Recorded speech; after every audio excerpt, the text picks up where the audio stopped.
Setelah menerima atau mengindra pesan, orang membalik sandikan, memaknai pesan itu menjadi persepsi mental.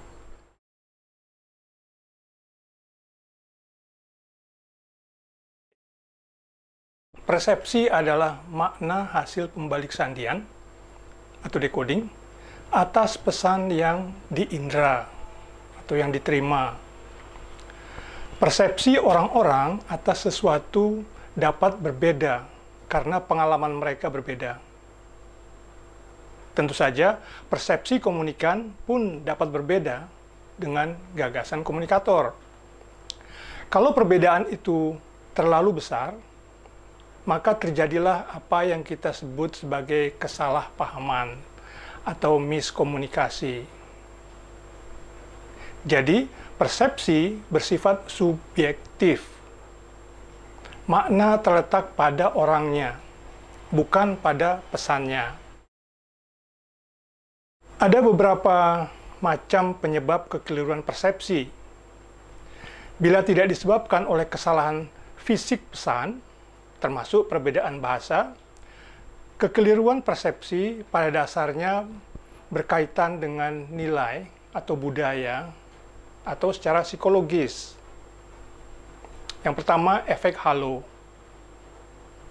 Efek halo ini adalah persepsi bahwa pada seseorang suatu sifat positif atau negatif disertai sifat-sifat positif atau negatif lainnya.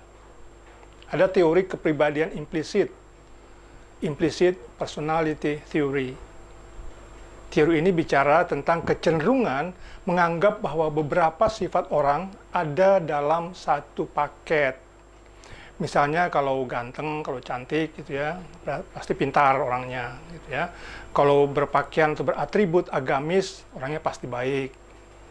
Begitu. Atau kalau barang impor itu pasti bermutu. Macam itu ya. Lalu kesalahan kedua itu stereotype.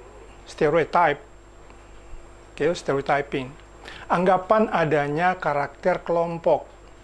Kalau orang Jawa ini begini, begitu. Kalau orang Sumatera ini begini, begitu. Kalau orang Papua, orang Bugis ini begini, begitu ya. Itu stereotip. Ya, kesalahan itu ya. Lalu yang ketiga itu prasangka. Prasangka baik atau prasangka buruk tentang orang yang belum dikenal.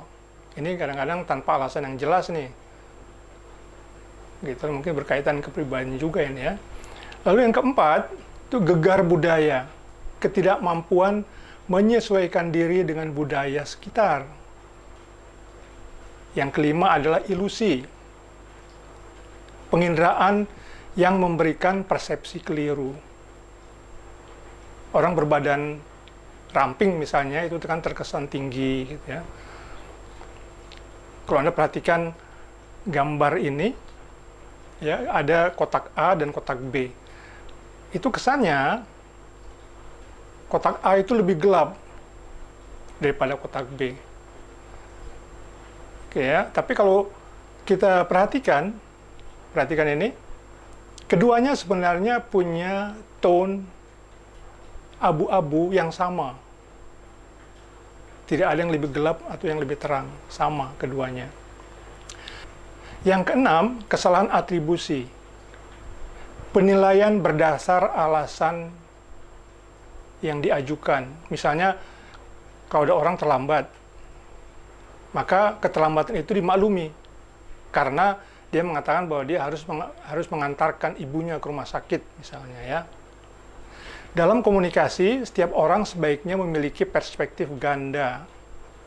Artinya, memahami dan menghormati perbedaan antara persepsi orang lain dan persepsi dirinya sendiri.